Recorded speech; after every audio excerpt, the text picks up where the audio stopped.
Bell Witch, The Future Shadow Part 1, The Clandestine Gate album review. Let's chat about it.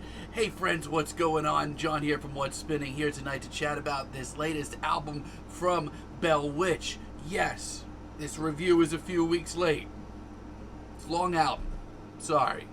But Bell Witch are a Seattle-based doom metal project. They've been at it for about a decade now. Back in 2011, they released their very acclaimed demo tape, which caught my ear, and for me, it was love at first listen. Honest to God, they scratched itches that I didn't know that I had. Now, I like my metal campy, and what Bell Witch was doing on their demo was, taking the modern doom metal form, stretching it out a little bit, and literally putting Vincent Price samples over it.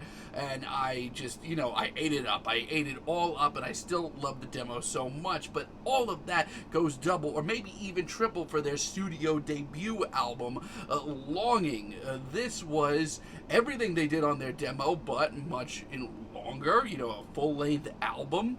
And you know what? It was much more harrowed and tragic, and I love the genuinely unnerving album art to this thing as well. I just had nothing but great things to say about Bell Witch at the time. Now, with the Four Phantoms album that they put out next, they kind of let the campier side behind them, and you know what? At that point, that was okay to me, because the result that we were getting was some of their most absolutely heavier and sludgier and more doom impending material to date. Now, 2017's Mirror Reaper, it's a tough album to listen to for a myriad of reasons. Former bandmate Adrian Guerra sadly passed away after leaving the band due to health concerns, and this album, and in more ways than one, this album is an hour and 24 minute, one track hour and 24 minute odyssey that is a really emotional tribute. They even used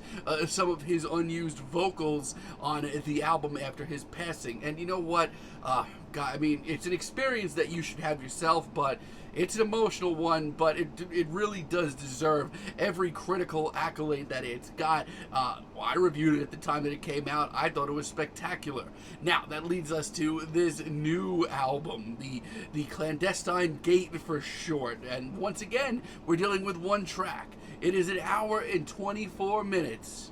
And yeah, it's fucking great, man. It's great. The one track that we get here, the Clandestine Gate, listen, I'm just going to get this out right in the open.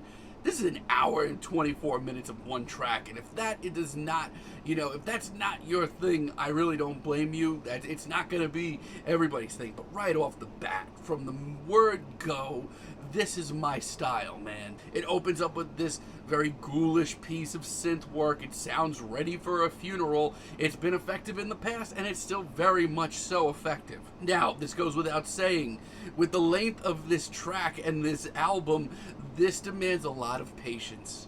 And it's not going to be for everybody, but if you're interested, I really do think you should sit with it, because the atmosphere alone on this thing is chilling. So much so, it's done so well that when the guitars eventually work their way in, I literally have goosebumps. This genuinely sounds like the coldest, blackest funeral that you've ever heard in your entire life. And I give a shout out to Bell Witch, because they do something really smart on this album. And as I'm sitting through this, and every time I feel like maybe a movement, is going on a bit long, or I need a little bit of shift, 9 times out of 10, I'm getting that. Whether that be some chanted vocals in the background, or the much grittier guitars that come in about 10 minutes in onto this track. Now, this album may just be one track, but it is sort of siphoned off into movements. And this first movement that we get here is absolutely incredible. It is equal parts tragic and emotional, but it's also immensely dark and just doom impending. But it also gets pretty darn euphoric at times too. My hat is off to it. Now, about 24 minutes in, we do get like the second of the movements here, if you want to call it that. And this one is much more pensive. It is much more atmospheric, but just as, must listen. The guitars on this track, I could not stress just how incredibly lonely they sound, and little details like the sporadic drumming that we get, and the chanted vocals that pop in just when you need a little extra something. It's great. And when those wailing, sludgy riffs come crashing in eventually, things go from pretty tragic to just monstrous in a heartbeat. That, alongside the now constant chanting and the icy synth work, whoa Nelly. Like I said, this is not the easiest listen I've had all year. It's probably why it took me so long to review this thing. But Bell Witch do a great job of keeping it interesting. By the time we get to the halfway point on this album, things have just gotten so monstrous and evil sounding, but not a single second of it isn't emotional. I mean, these soaring chords that we get around the 1 hour mark, they genuinely, they bring a tear to my eye.